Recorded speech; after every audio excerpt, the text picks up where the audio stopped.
Good morning, and thank you for joining me for another 5 good minutes with the Word. I'm Barry Bryson, and I thank you for joining me today. We're going to continue our study of the book of Zephaniah as a part of our larger study of the minor prophets. So, something I meant to say yesterday, and I lost my opportunity to say it. We were talking about the destruction of Nineveh and of Assyria that he talks about as something that's contemporary when it's 100 years old. And back when we were talking about the prophet Nahum and the destruction of the city of Nineveh, and we were talking about Sennacherib's invasion, I kept mentioning his invasionary force as 250,000 people when it was only 185. And I didn't realize I'd made that mistake until I went back and looked. So I'm sorry. Sennacherib and the Assyrian army, his Assyrian army numbered 185,000 dead, at least. He may have had more troops that got to return with him to Nineveh before the destruction. Well, I've just taken up an unnecessary minute of your time. We're in Zephaniah chapter 3. Yesterday, God pronounced judgment upon the nations, particularly the nations to their south, except for the Assyrians, who are already gone. And we talked about the puzzlement of the mention of Assyria as an anachronism, really, and why is it there? But today, as we begin chapter 3, he's going to again enumerate the sins of the people and the righteousness of his judgment upon them. Chapter 3 has 3 sections. There is the section of judgment, the section upon which he invites the people to wait, and the section when he calls for them to rejoice because they're experiencing that future blessed time of restoration and of the Messianic age. This section in chapter 3 greatly parallels, in ways that we won't go into, the section in chapter 1 where the destruction itself is being described, and that it's very vivid. It uses brief phrases, and there are several parallels in other ways. But let's just go ahead and read chapter 3, verses 1 through 7, which will be our topic today. Zephaniah chapter 3, verses 1 through 7. Woe to her who is rebellious and defiled the tyrannical city. She heeded no voice. She accepted no instruction. She did not trust in Yahweh. She did not draw near to her God. Her princes within her are roaring lions. Her judges are wolves at the evening. They leave nothing for the morning. Her prophets are reckless, treacherous men. Her priests have profaned the sanctuary. They have done violence to the law. The Yahweh is righteous within her. He will do no injustice. Every morning he brings his justice to light. He does not fail. But the unjust knows no shame. I have cut off nations. Their corner towers are in ruins.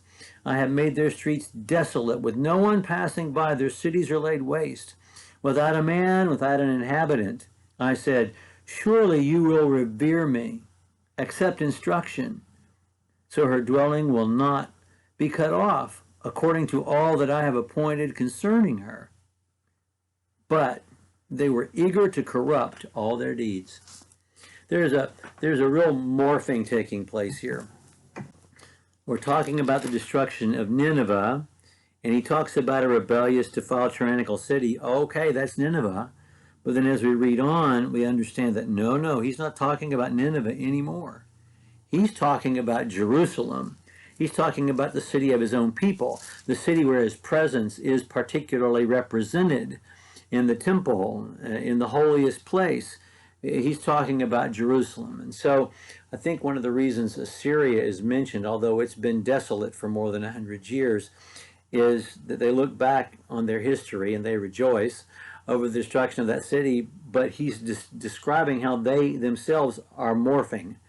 Assyria is morphing itself into becoming Jerusalem. You are becoming the thing that you despise. I think that's part of the reason that Assyria is mentioned.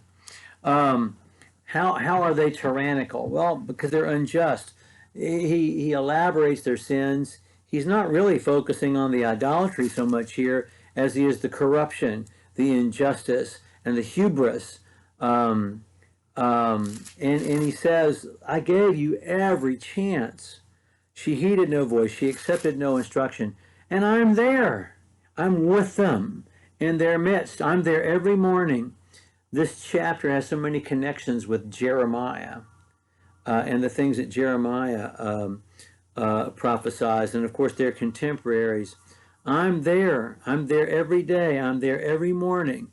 And they know what the truth is. They've always known it, and they have it at the ready. They have it in front of their faces. And I thought, if you got enough instruction, then you could have averted this, but you didn't heed instruction. You were eager to corrupt all your deeds. So there's that word corruption.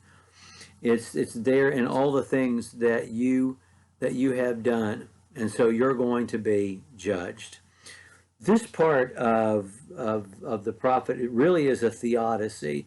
It's God demonstrating that they have no right of appeal, that the judgment that he has made upon them is true, is righteous.